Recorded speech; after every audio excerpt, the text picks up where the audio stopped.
पिछले जन्म में मैंने अपनी गर्लफ्रेंड के साथ एक छोटे खरगोश का टैटू बनवाया था, लेकिन किसे पता था कि प्रलय आने के बाद टैटू ही शक्तियां जागृत करने का जरिया बन जाएगा। मेरी गर्लफ्रेंड स्पिरिट रैबिट में बदल गई और मुझे हर जगह छिपाकर बचाती रही, जबकि मेरे पास कोई टैटू नहीं था, इसलिए मैं एक भी शक्ति जागृत नहीं कर पाया। मैं सिर्फ बेबस होकर देखता रहा कि वह अकेले ही भयानक दानवों से लड़ रही है। आखिरकार मुझे बचाने के लिए उसने अपनी जान दे दी। पछतावे और दर्द के साथ जब मैंने दोबारा आंखें खोली तो पाया कि मैं प्रलय आने से ठीक एक दिन पहले पुनर्जन्म ले चुका हूँ। इस बार मैंने अपनी सारी संपत्ति बेच दी और सीधे टैटू शॉप पहुंच गया। मैंने कसम खाई कि इस बार मैं फूड चेन के सबसे ऊपरी स्तर पर खड़ा रहूंगा। मेरी छाती पर पांगू द्वारा आकाश और धरती को अलग करने वाला टैटू बनेगा। पीठ पर 9 ड्रैगनों द्वारा ताबूत खींचने वाला टैटू। बाएं पैर पर डोंगहुआंग दाइयी और दाएं पैर पर महान वानर राजा कैतियान द शेंग। 8 मास्टरों के हाथ से टैटू मशीनें गिर पड़ी और वे मुझे ऐसे देखने लगे जैसे मैं कोई पागल हूँ। लड़के, क्या तुझे अपनी जान प्यारी नहीं है? पांगू का टैटू ही पहले से फॉरबिडन डेस्टिनी माना जाता है और तू ऊपर से 9 ड्रैगनों वाला टैटू भी बनवाना चाहता है। वह कोई साधारण मिथिकल टोटम नहीं, बल्कि करोड़ों जीवों का विनाश करने वाला फॉरबिडन टैटू है। मैं ठंडे स्वर में हंस पड़ा। अगर 1 मिलियन कम है तो मैं 10 मिलियन दूंगा। मुझे चाहिए कि आप खुद सुई चलाएं और बाकी लोग आपकी मदद करें। 7 दिनों के अंदर यह काम पूरा होना चाहिए। मास्टर का चेहरा बदल गया। 7 दिन? तुम पागल हो गए हो। इतने बड़े टैटू को 7 दिनों में पूरा करना नामुमकिन है। मैंने अपनी जेब से एक सूची निकाली और मेज पर फेंक दी। Military grade recovery gel, bionic repair patch, imported pain killer और एंटी इन्फेक्शन मेडिसिन, सब कुछ मैं पहले ही तैयार कर चुका हूँ। आप सिर्फ टैटू बनाइए, जान की जिम्मेदारी मेरी। मास्टर मुझे घूरता रहा। पूरे 30 सेकंड तक वहाँ सन्नाटा छाया रहा। आखिरकार वह झुका टैटू मशीन उठाता है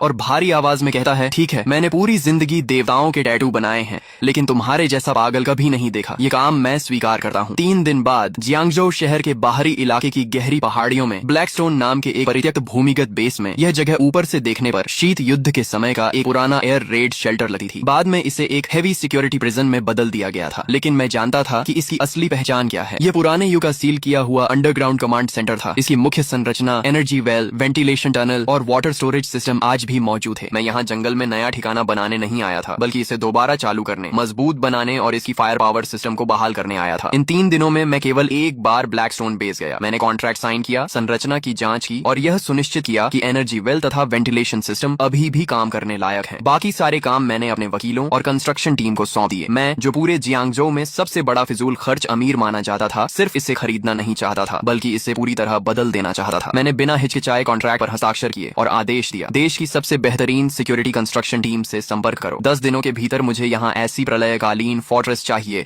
जिसमें एक मक्खी भी घुस न सके। 5 मीटर ऊंची मिलिट्री ग्रेड अलॉय वॉल, करोड़ों टन दबाव झेलने वाला blast proof gate, top level ecological circulation system और नीचे सील की गई एनर्जी अलॉय फैसिलिटीज, सब कुछ रिपेयर करके दोबारा चालू किया जाए। मैंने 100 मिलियन नकद निकाल दिए। 10 दिनों के भीतर पूरा पैसा ट्रांसफर कर दिया जाएगा। पैसों की चिंता मत करो, मैं 3 गुना मजदूरी दूंगा। 24 घंटे लगातार काम चलेगा। मेरे एक के बाद एक आदेशों के साथ पूरा जियांगजो हिल उठा। इसी दौरान टैटू शॉप में मास्टर खुद मेरे शरीर पर सुई चला रहा था, जबकि उसके 3 शिष्य रंग भरने, लाइन खींचने और त्वचा साफ करने में मदद कर रहे थे। मेरी पीठ पर बने 9 ड्रैगनों वाले टैटू में पहली काली ड्रैगन की आकृति पूरी हो चुकी थी। हालांकि उसकी आंखें अभी नहीं बनाई गई थीं, लेकिन फिर भी उससे एक अजीब दबाव महसूस हो रहा था। मेरे दोस्त शू शियाओ दाओ बगल में बैठा था। उसकी बाईं बांह पर बना नज़ा का टैटू लगभग पूरा हो चुका था और बेहद भयानक दिखाई दे रहा था, जबकि जियांग शिंगई बगल के निजी कमरे में था, जहां एक महिला टैटू आर्टिस्ट उसके 9 स्वर्गीय देवी वाले टैटू की बारीकियां पूरी कर रही थी। मेरा फोन लगातार मेरे पास रखा था। स्क्रीन पर वकीलों, एजेंटों, कंस्ट्रक्शन टीम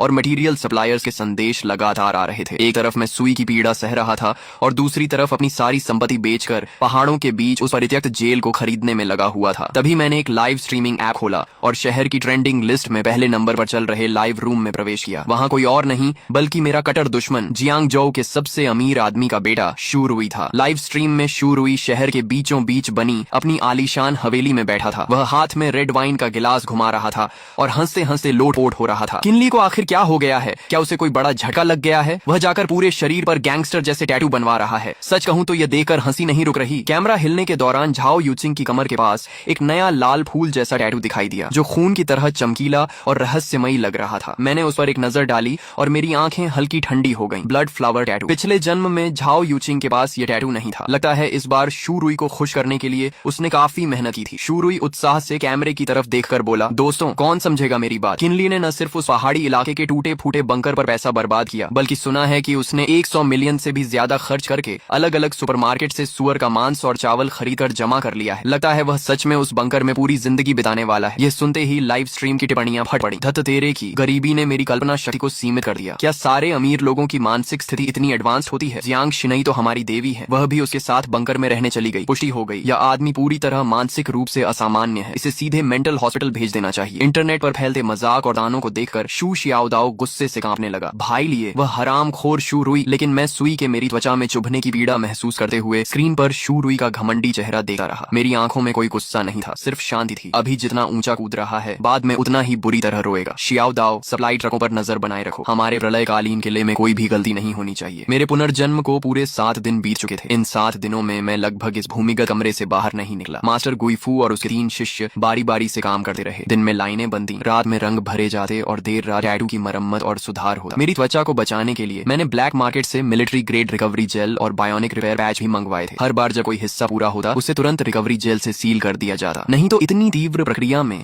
मेरी त्वचा बहुत पहले ही जवाब दे चुकी होती। 7वें दिन की देर रात सबसे अंदर वाले कमरे में टैटू मशीन की आवाज आखिरकार रुक गई। शू शियाओदाओ के हाथ पर बने नजहा और एरलांग शेन के टैटू 2 दिन पहले ही पूरे हो चुके थे। जियांग शिनई का 9 हेवंस मिस्टिक मेडन टैटू भी कल पूरा हो गया था और अब मेरे शरीर पर 4 महान फॉरबिडन टोटम आखिरकार पूर्ण हो चुके थे। छाती पर पांगू द्वारा सृष्टि निर्माण, पीठ पर 9 ड्रैगनों द्वारा ताबूत खींचना, बाएं पैर पर डोंगहुआंग दाई और दाएं पैर पर महान वानर राजा। मास्टर गुइफू ने दस्ताने उतारे और मेरे शरीर पर बने चित्रों को देखकर लंबी सांस छोड़ी। पूरा हो गया। जिंदगी भर टैटू बनाए हैं, लेकिन इतना बड़ा काम कभी नहीं किया। पांगू, 9 ड्रैगन, डोंगहुआंग दाई और महान वानर राजा, सिर्फ इस एक सेट के दम पर पूरे जियांगजोउ के टैटू जगत में कोई भी मेरे गुइफू से ऊपर होने का दावा नहीं कर सका। मैं कुर्सी से उठकर आईने के सामने खड़ा हो गया। 4 फॉरबिडन टोटम मेरे सीने, पीठ और पैरों पर फैले हुए थे। हर रेखा प्राचीन, भारी और धारदार लग रही थी। खासकर पीठ पर बना 9 ड्रैगनों वाला टैटू। 9 काले ड्रैगन दोनों ओर लिपटे हुए ऊपर उठ रहे थे। उनकी चमकदार शल्कें एक दूसरे पर चढ़ी हुई थीं। 9 पूंछें पीठ के बीचों बीच मिल रही थीं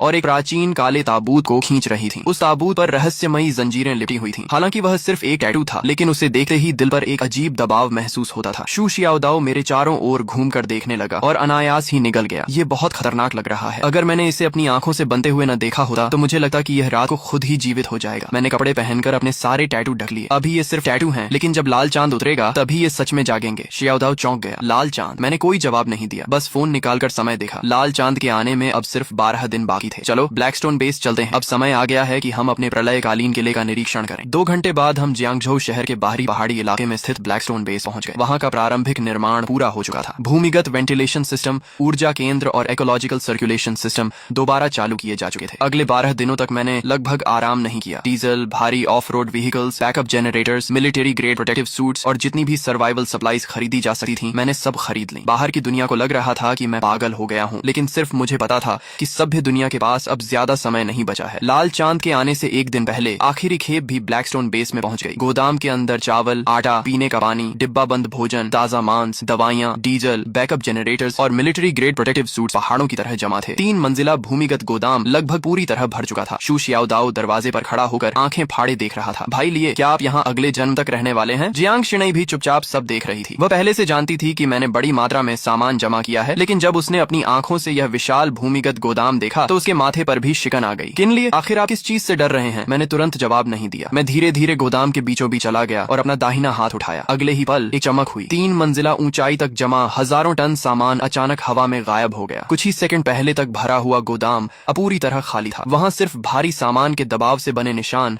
और हवा में बची डीजल तथा अनाज की गंध रह गई थी। शू शियाओदाओ वहीं जम गया। पहले उसने पलकें झकाईं, फिर आंखें मल लीं और आखिर में दौड़कर गोदाम के बीच पहुंच गया। खाली जमीन के चारों ओर 3 चक्कर लगाने के बाद वह अचानक मेरी तरफ मुड़ा। उसकी आवाज तक बदल गई थी। धत तेरे की, सामान कहाँ गया? इतना बड़ा गोदाम भरा हुआ था। मैंने बस एक बार आंख बंद करके खोली और हजारों टन सामान गायब हो गया। यह कोई जादू है क्या? जियांग शिनई की प्रतिक्रिया शियाओदाओ जितनी नाटकीय नहीं थी, लेकिन उसकी हमेशा शांत रहने वाली आंखों में भी साफ झटका दिखाई दे रहा था। वह धीरे धीरे मेरे सामने आकर खड़ी हो गई। भाई लिए, आखिर ये सब क्या है? मैं कुछ देर चुप रहा। अब सच छिपाने का कोई मतलब नहीं था। लाल चांद के आने में 24 घंटे से भी कम समय बचा था। उन्हें सच्चाई जाननी ही थी। मैंने धीरे से कहा, ये एक पॉकेट स्पेस है। इसका संबंध मेरे शरीर में हुए कुछ विशेष बदलावों से है। पुनर्जन्म की बात मैंने अभी पूरी तरह नहीं बताई। भरोसे की कमी नहीं थी, लेकिन अभी बहुत ज्यादा सच बताना उनके मानसिक दबाव को बढ़ा देता। मैंने आगे कहा, तुम्हें सिर्फ इतना जानना है कि यह स्पेस बड़ी मात्रा में सामान स्टोर कर सकता है। इसके अंदर समय लगभग रुक जाता है। खाना खराब नहीं होगा, दवाइयाँ एक्सपायर नहीं होंगी, डीजल, हथियार और कीमती धातुएं भी लंबे समय तक सुरक्षित रह सकती हैं। शू शियाओदाओ का मुंह खुला का खुला रह गया। तो आपने इतना सारा सामान गोदाम में रखने के लिए नहीं खरीदा था, बल्कि अपने साथ लेकर चलने के लिए खरीदा था। भाई लिए, आखिर आप हमसे क्या छिपा रहे हैं? मैंने गहरी सांस ली और धीरे से कहा, कल रात जब लाल चांद आसमान में उतरेगा तब तुम सब कुछ जान जाओगे। कल रात ठीक 12 बजे आसमान का चांद खून की तरह लाल हो जाएगा। उसके तुरंत बाद धरती की गहराइयों से काला धुंध निकलेगा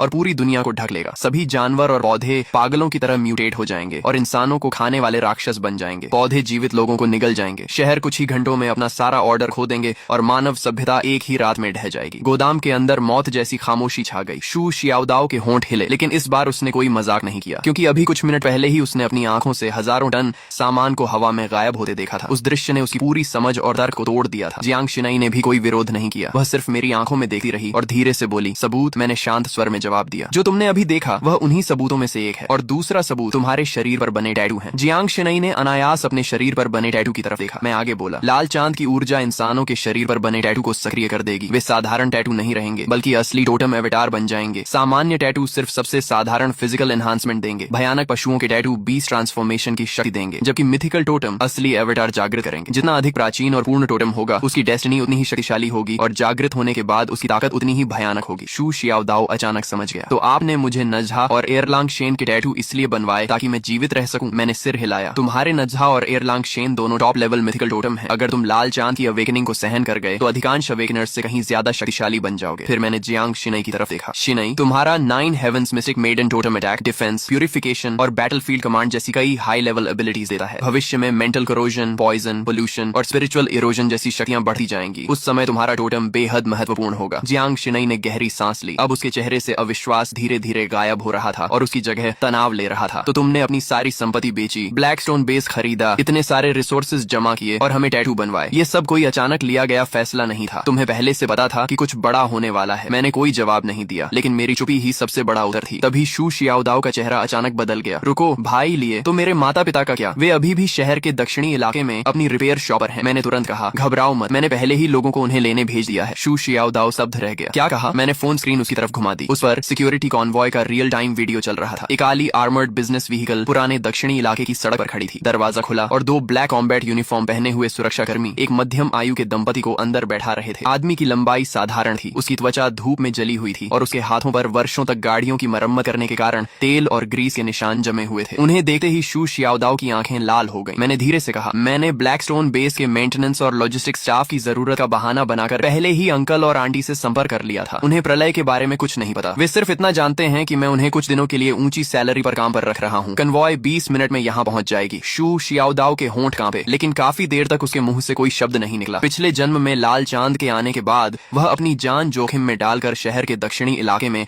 अपने माता पिता को बचाने गया था, लेकिन तब तक पूरा इलाका म्यूटेटेड रैट्स के झुंड से भर चुका था। उसे सिर्फ अपने पिता की टूटी हुई रिंच और अपनी माँ का पुराना एप्रन मिला था, जिसे वह कभी फेंकना नहीं चाहती थी। उसके बाद शू शियाओदाओ एक पागल आदमी की तरह हर दिन लड़ता और मारता रहा, जब तक कि आखिरकार वह एक बीस नेस्ट में मारा नहीं गया। लेकिन इस जन्म में मैं उसे दोबारा वह दर्द नहीं झेलने दूंगा। मैंने उसके कंधे पर हाथ रखा। चिंता मत करो, इस बार अंकल और आंटी की सुरक्षा की जिम्मेदारी मेरी है। शू शियाओदाओ ने सिर झुका लिया। उसके कंधे हल्के हल्के कांप रहे थे। काफी देर बाद उसने सिर उठाया। उसकी आंखें पूरी तरह लाल थीं। भाई लिए धन्यवाद। मैं बस हल्का सा मुस्कुरा दिया। जियांग शिनाई ये सब चुपचाप देखती रही। कुछ देर बाद उसने धीमी आवाज में पूछा, तो मेरे पिता का क्या? मैंने शांत स्वर में जवाब दिया, जियांग अंकल अभी पूरी तरह सुरक्षित हैं। तुम जानती हो कि तुम्हारे पिता जियांग चेंगयुआन ड्रैगन नेशन के शीर्ष एनर्जी रिसर्च एकेडमिशियन हैं। आधा महीना पहले ही उन्हें सेना द्वारा राजधानी के अंडरग्राउंड बेस में ले जाया गया था, जहां वे highest level energy core project पर काम कर रहे हैं। वह जगह इस समय पूरे ड्रैगन नेशन की सबसे सुरक्षित जगहों में से एक है। यह सुनकर जियांग शिनाई ने राहत की सांस ली। फिर मैंने थोड़ी देर रुकर कहा,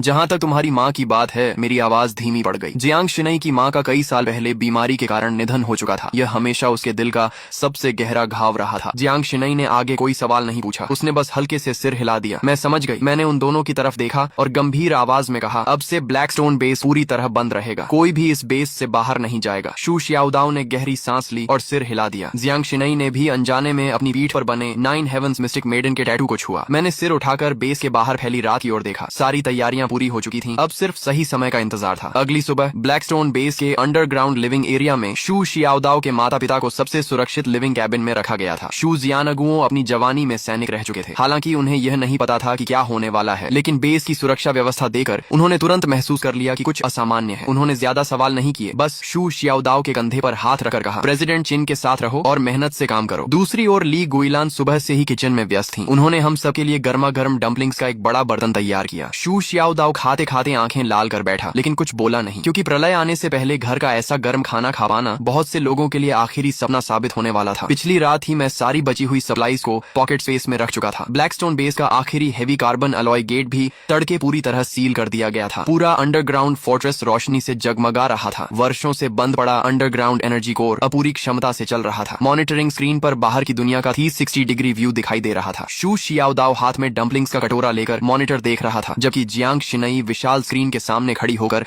बाहरी डिफेंस सिस्टम की जांच कर रही थी। उसके शरीर पर बना 9 हेवंस मिस्टिक मेडन का टैटू पूरी तरह ठीक हो चुका था। उसकी ठंडी और शांत आभा में अब एक तेज धार जैसी शक्ति जुड़ गई थी। उसी समय मेरे फोन पर ट्रेंडिंग न्यूज का नोटिफिकेशन आया। शू रुई ने फिर से लाइव स्ट्रीम शुरू कर दी थी। स्क्रीन पर वह अब भी शहर के बीचों बीच बने अपने आलीशान विला में एक भव्य पार्टी कर रहा था। क्रिस्टल शैंडलियर्स, शैंपेन टावर, संगीत, सुंदर लड़कियां और अमीर घरानों के युवक युवतियां पूरे माहौल को अत्यंत शानदार बना रहे थे। मैंने समय देखा। लाल चांद के आने में अब 1 घंटे से भी कम समय बचा था। शू रुई ने झाओ यूचिंग को अपनी बाहों में लेकर कैमरे की तरफ देखा और हंसते हुए बोला, दोस्तों देखा आपने, वह पागल के लिए अब तक शायद किसी पहाड़ी बंकर में छिप चुका होगा। उसने अपनी संपत्ति बेच दी, टनों मांस और चावल खरीद लिए और जियांग शिनई को भी टैटू बनवाने ले गया। क्या उसे सच में लगा है कि दुनिया खत्म होने वाली है? झाओ यूचिंग उसके सीने से लगकर हंस पड़ी। यंग मास्टर चू, सच कहूं तो मैं भी देखना चाहती हूँ कि कल किनली अपनी बेइज्जती कैसे संभालेगा। शू रुई ने हाथ में पकड़ा वाइन ग्लास हिलाया और भी जोर से हंस पड़ा। अगर आज रात कुछ नहीं हुआ तो कल मैं खुद लोगों को लेकर उस पहाड़ी बंकर में जाऊंगा, उसका पूरा बंकर तोड़ दूंगा और फिर उसे अपने हाथों से मेंटल हॉस्पिटल भेजूंगा। लाइव स्ट्रीम में लाखों लोग हंस रहे थे। पूरा चैट रूम मजाक और तानों से भरा हुआ था, लेकिन ब्लैकस्टोन बेस के अंदर सिर्फ एनर्जी कोर की गूंज सुनाई दे रही थी। मैंने अपनी घड़ी की ओर देखा। 23:50। लाल चांद के आने में सिर्फ 10 सेकंड बाकी थे। बाहर की दुनिया अब भी जश्न मना रही थी, जबकि हमारे बेस के भीतर सन्नाटा पसरा हुआ था। 10:09:08। मैंने धीरे से हाथ में पकड़ा कांटा और चम्मच नीचे रख दिया। 3-2-1 जैसे ही काउंटडाउन समाप्त हुआ, पूरी पृथ्वी के भीतर से आती हुई एक प्राचीन और भयावह गूंज सुनाई दी। वो पूरा ग्रह जोर से कांप उठा। लाइव स्ट्रीम में अभी तक हंस रहा शू रुई अचानक चुप हो गया, क्योंकि उसकी विला की विशाल खिड़की के बाहर दिखाई देने वाला चमकता हुआ चांद एक पल में रक्त जैसा लाल हो चुका था। वह किसी विशाल खून से भरी आंख की तरह आसमान में लटक गया था, मानो पूरी मानवता को घूर रहा हो। इसके तुरंत बाद धरती के नीचे से घना काला धुआं निकलने लगा और कुछ ही क्षणों में पूरे जियांगजो शहर को ढक लिया। थत तेरे की, यह क्या है? चांद सच में लाल हो गया। लाइव स्ट्रीम में शू रुई की चीख गूंज उठी। उसके हाथ का वाइन ग्लास जमीन पर गिरकर टूट गया, लेकिन उसे इसका एहसास तक नहीं हुआ। तभी स्क्रीन पर जाओ यूचिंग की गोद में बैठा प्योर ब्रेड पूडल अचानक एक भयानक गर्जना करने लगा। लाखों दर्शकों की आंखों के सामने उसका शरीर गुब्बारे की तरह फूलने लगा। उसके शरीर पर काले बाल उग आए, आंखें लाल हो गईं और मुंह में रेजर जैसी नुकीली दांत निकल आए। अगले ही पल वह म्यूटेटेड पूडल झाओ यूचिंग पर झपटा। उसके पंजों ने झाओ यूचिंग के कंधे को चीर दिया और उसे जमीन पर पटक दिया। कैमरा बुरी तरह हिलने लगा। चीखें पूरे लाइव स्ट्रीम में गूंज उठी। यंग मास्टर शू, मुझे बचाइए! झाओ यूचिंग का चेहरा डर से सफेद पड़ चुका था। उसने मदद के लिए शू रुई की तरफ हाथ बढ़ाया, लेकिन शू रुई पहले ही भय से कांप रहा था। दूर रहो, मेरे पास मत आओ। वह घबरा कर पीछे हटा और यहाँ तक कि उसने झाओ यूचिंग का हाथ भी लात मारकर दूर कर दिया। फिर वह सीढ़ियों की ओर भाग गया। झाओ यूचिंग जमीन पर गिरी हुई थी। उसके कपड़े खून से लाल हो रहे थे और उसका पूरा शरीर कांप रहा था, लेकिन उसे जवाब में सिर्फ शू रुई की भागती हुई पीठ दिखाई दी। म्यूटेटेड पूडल फिर से उसकी तरफ बढ़ने लगा। उसकी रक्तिम आंखें उसी पर टिकी हुई थीं। लाइव स्ट्रीम की टिप्पणियां पागलों की तरह चल रही थीं। कोई उसे बचाओ। शू रुई खुद भाग गया। अभी तक तो प्यार की बातें कर रहा था, सब खत्म हो गया। झाओ यूचिंग की आंखों में बची हुई उम्मीद धीरे धीरे खत्म हो गई। उसकी जगह गहरा क्रोध और नफरत भर गई। उसी क्षण उसकी कमर पर बना blood red spider lily tattoo चमक उठा। लाल प्रकाश की लहरें उसके शरीर से निकलने लगी। एक एक करके लाल फूलों की पंखुड़ियां हवा में प्रकट होने लगी। उसके पीछे रक्त रंग के फूलों का विशाल समुद्र उभर आया। पूरा दृश्य सुंदर भी था और भयावह भी। उसने ठंडी आवाज में कहा, तुम भी मुझे छोड़कर चले गए? सीढ़ियों तक पहुंच चुका शू रुई ये सुनकर रुक गया। वह पलटा और अगले ही क्षण उसका चेहरा सफेद पड़ गया। झाओ यूचिंग के नीचे असंख्य स्पाइडर लिलीज खिल चुकी थीं। वे जीवित प्राणियों की तरह हिल रही थीं। फूलों की बेलें आगे बढ़ीं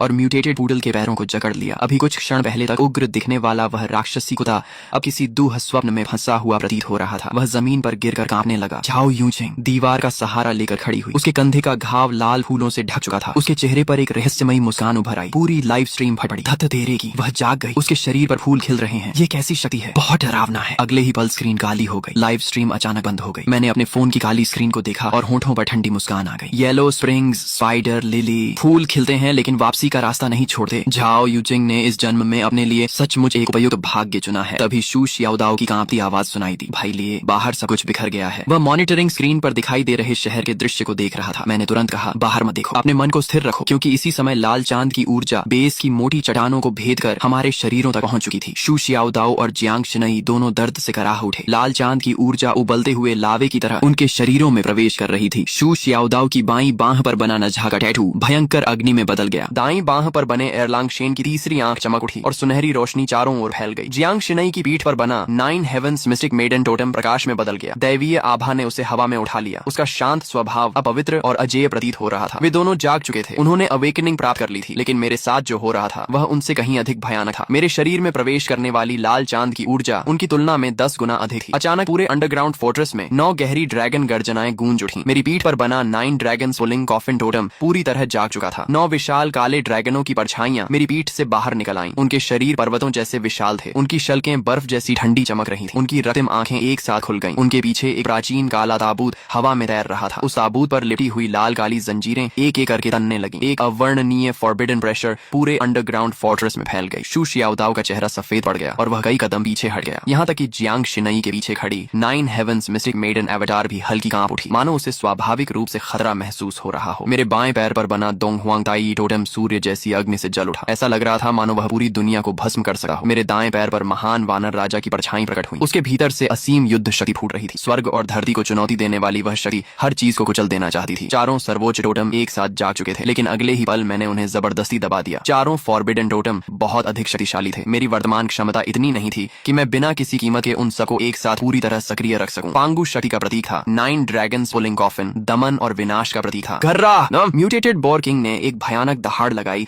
और चारों पैरों से पूरी ताकत के साथ मेरी ओर दौड़ पड़ा। उसका विशाल शरीर किसी हैवी टैंक की तरह जमीन को रौंदता हुआ मेरी तरफ आ रहा था। भाई लिए सावधान, ये लेवल 1 पीक बीस्ट किंग है। शू शियाओदाओ अनायास मेरी मदद के लिए आगे बढ़ने लगा। पीछे हटो, मैंने ठंडी आवाज में सिर्फ 2 शब्द कहे। मैं अपनी जगह से टस से मस नहीं हुआ। न मैं पीछे हटा और न ही बचने की कोशिश की। ठीक उसी क्षण जब बोर किंग के भाले जैसे नुकीले दांत मेरी छाती को भेदने वाले थे, मैंने हरकत की। कोई जटिल टेक्निक नहीं, कोई शानदार चाल नहीं। मैंने बस अपना दाहिना हाथ उठाया और मुट्ठी बांध ली। पांगु की शक्ति, मैंने मन ही मन कहा। मेरी छाती पर बना पांगु टोटेम अचानक गहरे सुनहरे प्रकाश से चमक उठा। एक धुंधली प्राचीन दैत्याकार आकृति मेरी मुट्ठी पर इकट्ठी होने लगी। अगले ही पल मैंने मुक्का चलाया। धड़ाम! कई टन वजनी म्यूटेटेड बोर किंग चीखने तक का मौका नहीं पा सका। उसका विशाल शरीर कीचड़ की तरह जमीन पर गिर पड़ा। एक ही मुक्के में लेवल 1 पीक बीस्ट किंग का इंस्टेंट किल। उसी समय मेरी पीठ से 9 गहरी ड्रैगन गर्जनाएं सुनाई दी। 9 ड्रैगन पुलिंग कॉफिन की विशाल छाया मेरे पीछे प्रकट हो गई। 9 काले ड्रैगनों ने धीरे धीरे अपनी रक्तम आंखें खोली और उस प्राचीन काले ताबूत को खींचते हुए आकाश में मंडराने लगे। 9 ड्रैगन सप्रेशन! मेरी आवाज गूंजी। गड़गड़ा! काले ताबूत की छाया हल्के से कांपी। अगले ही पल ऐसा दबाव फैला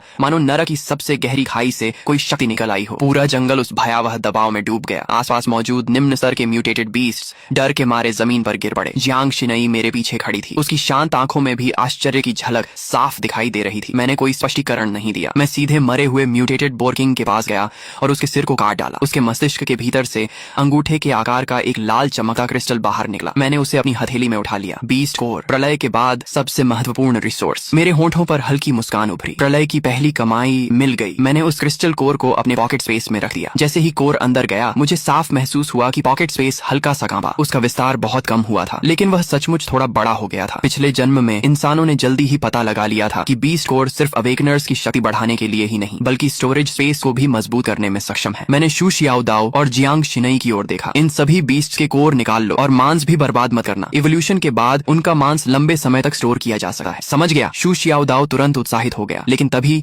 दूर पहाड़ी रास्ते की दिशा से अफरा तफरी की आवाजें आने लगी। बचाओ! बचाओ! हमने मुड़कर देखा। लगभग दर्जन भर आदमी बुरी हालत में जान बचाकर हमारी दिशा में भाग रहे थे। वे गिरते पड़ते ब्लैकस्टोन बेस की तरफ दौड़ रहे थे। उनके पीछे चीते जितने बड़े कई म्यूटेटेड ब्लड ब्लेड मैंटिसेस उनका पीछा कर रहे थे। मैंने आंखें सिकोड़कर ध्यान से देखा। सबसे आगे दौड़ रहा आदमी मुझे पहचान में आ गया। लियू फैटी, वही कॉन्ट्रैक्टर जिसने ब्लैकस्टोन बेस के बाहरी निर्माण का काम संभाला था। पिछले जन्म में जब मैं बर्बाद हो चुका था, इसी आदमी और उसके साथियों ने मुझे और भी मुसीबत में धकेल दिया था। उन्होंने मेरा इस्तेमाल करके खुद को बचाया था। बॉस चिन, यंग मास्टर चिन, हमें बचा लीजिए! लियू फैटी चीखते हुए मेरी तरफ दौड़ा। जल्दी हमें अंदर आने दीजिए, हम सब जियांगझोउ के ही लोग हैं। आप हमें मरने के लिए नहीं छोड़ सकते। मैं वहीं खड़ा रहा और ठंडी निगाहों से उसे देखता रहा। मरने के लिए नहीं छोड़ सकता? मेरी आंखों में बर्फ जैसी ठंडक चमक उठी। पिछले जन्म में जब तुम लोगों ने मुझे धक्का देकर मौत के मुंह में भेजा था, तब क्या तुम्हें याद था कि हम सब एक ही शहर के लोग हैं? लियू फैटी स्तब्ध रह गया। वह मेरे शब्दों का मतलब नहीं समझ सका, लेकिन मेरी आंखों में जो भाव था उसे वह अच्छी तरह पढ़ सकता था। वह किसी उद्धारकर्ता की नजर नहीं थी, वह ऐसी नजर थी जो मृत व्यक्ति को देखती है। मैंने धीरे धीरे अपना दाहिना हाथ उठाया। मेरा बंकर कचरे को अंदर नहीं आने देता, इतना कहकर मैंने उंगलियां चटकाई। अगले ही पल ब्लैकस्टोन बेस के बाहर लगी विशाल अलॉय वॉल अचानक सक्रिय हो गई। करोड़ों वोल्ट की हाई वोल्टेज इलेक्ट्रिसिटी दीवार पर दौड़ गई। सबसे आगे दौड़ रहे ब्लड ब्लेड मैंटिसेस सीधे बिजली की चपेट में आ गए। धड़ाम धड़ाम धड़ाम, कई म्यूटेटेड मैंटिसेस हवा में उछल गए और जलते हुए दूर जा गिरे। लियू फैटी का चेहरा पल भर में राख की तरह सफेद पड़ गया। लियू फैटी डर के मारे जमीन पर गिर पड़ा। यंग मास्टर चिन, मुझसे गलती हो गई। मैं सच में गलत था, लेकिन मैंने उसकी ओर दोबारा देखा तक नहीं। मैं बेगुनाहों का बेवजह कत्ल नहीं करता, लेकिन दुश्मनों को नहीं बचाता और बुरे लोगों को जरूर खत्म करता हूँ। मैं मुड़कर वापस बंकर की ओर चला गया। मेरे पीछे भारी अलॉय गेट धीरे धीरे बंद हो गया। दरवाजे के बाहर से आती चीखें और भगदड़ की आवाजें जल्द ही अंधेरे और म्यूटेटेड बीस्ट के बीच गायब हो गईं। लाल चांद के आने के तीसरे दिन बाहरी दुनिया पूरी तरह नरक बन चुकी थी। शहर के बीचों बीच हर तरफ टूटी हुई गाड़ियां और खंडहर बिखरे पड़े थे। आवारा बिल्लियां और कुत्ते बैलों जितने बड़े हो चुके थे और झुंड बनाकर सड़कों पर बचे हुए इंसानों का शिकार कर रहे थे। लेकिन इसी समय ब्लैकस्टोन बंकर के अंदर मक्खन वाले हॉट पॉट की खुशबू फैली हुई थी। शू शियाओदाओ मुंह में भरा हुआ खाना चबाते हुए बोला, भाई लिए, अगर प्रलय में रोज ऐसा खाना मिले तो मुझे कोई दिक्कत नहीं है। जियांग शिनई ने उसे घूर कर देखा। जरा बाहर जाकर देखो, फिर बोलना। शू शियाओदाओ तुरंत चुप हो गया। मैंने ठंडी बीयर का घूंट लिया और सोफे पर टिक गया। तभी अचानक तेज अलार्म बज उठा। बीप बीप बीप, चेतावनी, बाहरी सुरक्षा क्षेत्र में बड़ी संख्या में हीट सोर्सेज पाए गए हैं। मैंने तुरंत मॉनिटरिंग स्क्रीन चालू की। बंकर से लगभग 1 किलोमीटर दूर पहाड़ी रास्ते पर काले बादल की तरह लोगों की भीड़ हमारी ओर बढ़ रही थी। कम से कम 500 से 600 लोग थे। उनके हाथों में मचेटीज, स्टील पाइप्स और कई लोगों के पास ऑटोमेटिक राइफल्स तक थीं। सबसे आगे एक गंजा भारी शरीर वाला आदमी चल रहा था,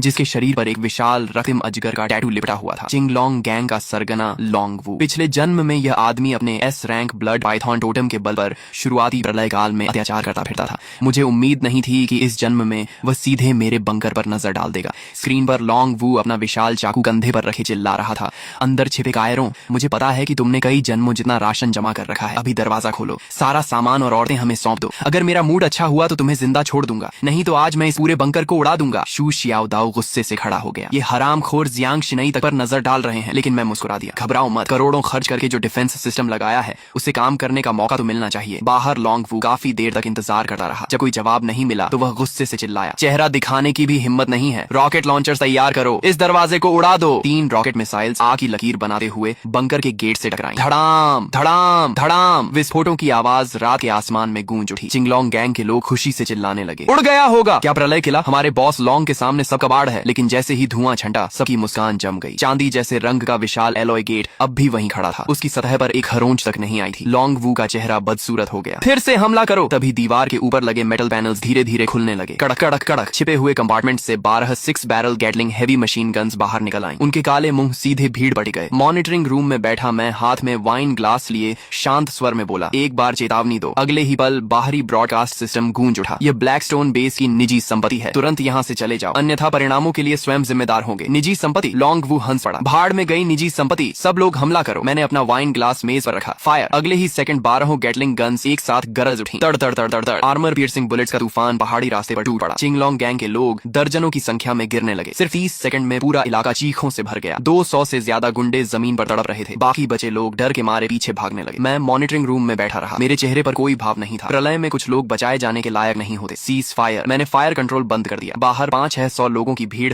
अब आधे से भी कम रह गई थी। लोंग वू खून से लथपथ उठ खड़ा हुआ। कमीने, मैं तुझे जिंदा नहीं छोड़ूंगा। उसका पूरा शरीर रक्तिम शल्कों से ढका हुआ था। S rank blood Python awakener होने के कारण उसकी लाइफ फोर्स और डिफेंस असाधारण थी। साधारण गोलियां उसे आसानी से नहीं मार सकती थीं। अर्थ टाइप अवेकनर्स, सुरंग खोदो, आज अंदर के लोगों को मारे बिना वापस नहीं जाएंगे। पंगोलिन टैटू वाले कई अवेकनर्स तुरंत जमीन खोदने लगे। मैंने स्क्रीन देखकर ठंडी हंसी हंसी। मरने की जल्दी है इन्हें। मैं उठ खड़ा हुआ। शियाओदाओ, शिनई, बेस संभालो, मैं बाहर का कचरा साफ करके आता हूँ। भारी अलॉय गेट धीरे धीरे खुल गया। मैं अकेला बाहर निकल आया। लोंग वू ठहाका मारकर हंसा। आखिर मौत स्वीकार करके बाहर आ ही गया। उसके इशारे पर 200 से ज्यादा बचे हुए गुंडे हथियार लेकर मेरी ओर टूट पड़े। मैं वहीं खड़ा रहा। फिर मैंने धीरे धीरे अपना बायां पैर आगे बढ़ाया। बाएं पैर पर बना दोंगहुआंग तई टोटम गहरे सुनहरे प्रकाश से चमक उठा। ऐसी गर्मी फैलने लगी मानो पूरी दुनिया पिघल जाएगी। Solar true fire. मैंने पैर जमीन पर दे मारा। धड़ाम, सुनहरी आग का समुद्र चारों ओर फैल गया। सबसे आगे दौड़ रहे दर्जनों गुंडे छूते ही हवा में उछल गए। जमीन काली पड़ गई। लोहे के हथियार पिघलकर तरल धातु बन गए। इतनी भयानक गर्मी थी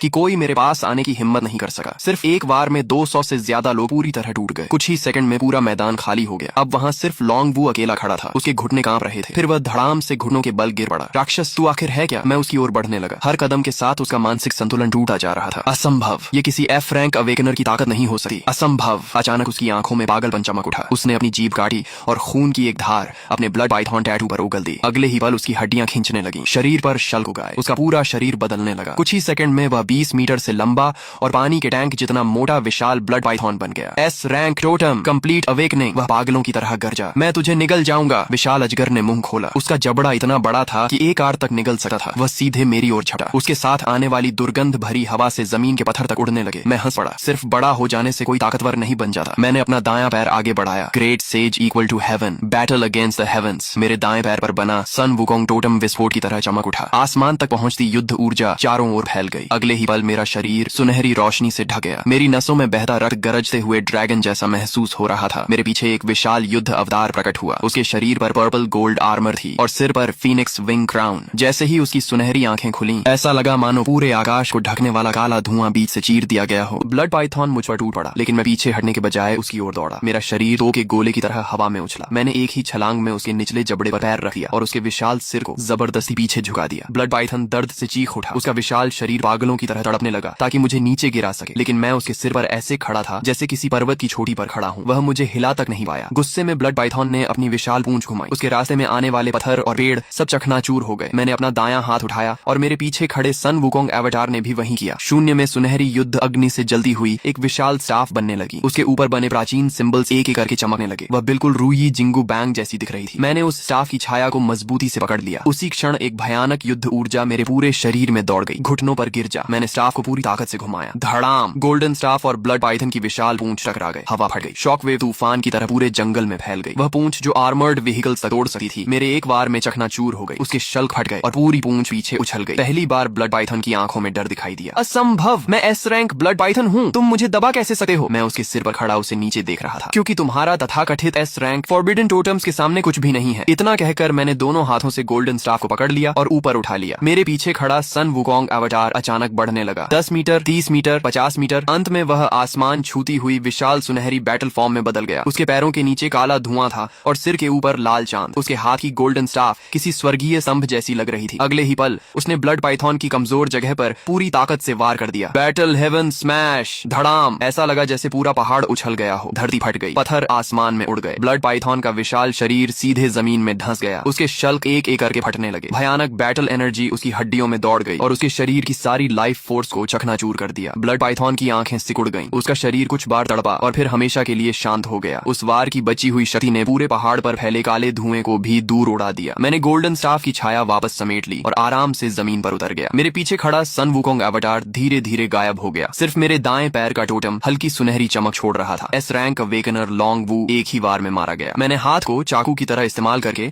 ब्लड पाइथन का सिर काटा और उसके अंदर से गहरी लाल रोशनी छोड़ता हुआ 20 कोर निकाल लिया। बुरा नहीं है, एस रैंक टोटम से बना कोर किसी काम का तो है। मैंने उसे अपने पॉकेट स्पेस में रख लिया और वापस बंकर की ओर चल पड़ा। मेरे पीछे पड़े घायल और बचे हुए गुंडों में से किसी की भी हिम्मत नहीं हुई कि मेरी ओर नजर उठाकर देख सके। युद्ध खत्म होने के बाद मैंने सैकड़ों 20 कोर्स इकट्ठे किए। उनमें ज्यादातर लो लेवल कोर्स थे, लेकिन संख्या बहुत ज्यादा थी। जैसे जैसे उनकी ऊर्जा पॉकेट स्पेस में समाती गई, मैं साफ महसूस कर सकता था कि स्पेस लगातार बड़ा हो रहा है। मेरे शरीर की ओरिजिन पावर भी पहले से ज्यादा मजबूत होती जा रही थी। लेकिन सबसे बड़ी खुशी मुझे किसी और चीज से मिली। मेरी पीठ पर बना 9 ड्रैगन पुलिंग कॉफिन टोटम पहले से ज्यादा स्पष्ट हो गया था। उस प्राचीन काले ताबूत पर बंधी 9 स्टार चेन्स में से पहली चेन हल्की सी हिलने लगी थी। मैंने आंखें बंद की और टोटम से आती जानकारी को महसूस किया। 9 ड्रैगन पुलिंग कॉफिन सिर्फ सप्रेशन टाइप टोटम नहीं था। इसकी असली ताकत डिवावर करने में थी। 20 कोर्स को डिवावर करना, दुश्मनों के टोटम फ्रेगमेंट्स को डिवावर करना और हर उस एनर्जी को डिवावर करना जिसे शक्ति में बदला जा सके। फिर वही शक्ति मुझे वापस मिलती थी और मेरे शरीर, ओरिजिन पावर और पॉकेट स्पेस को मजबूत बनाती थी। इस एबिलिटी का नाम था कॉफिन डिवावर। लेकिन पहली चेन अभी पूरी तरह नहीं खुली थी। इसे पूरी तरह सक्रिय करने के लिए मुझे और भी हाई लेवल 20 कोर चाहिए था। कम से कम लेवल 5 20 कोर। Level 5 core. मैंने आंखें खोली और मुस्कुरा दिया। पिछले जन्म में रेड मून के आने के कुछ समय बाद ईस्ट सी में एक लेवल 5 सी बीस्ट दिखाई दिया था। वह लगभग पूरे जांगजो को नष्ट कर देता, लेकिन इस जन्म में उसका कोर मेरा होगा। मैं दोस्तों, इस मैनहवा के अभी तक इतने ही पार्ट्स आए हैं। जैसे ही इसके आगे के पार्ट्स रिलीज होंगे, मैं उन्हें जल्दी ही इट्स युवा पर एक्सप्लेन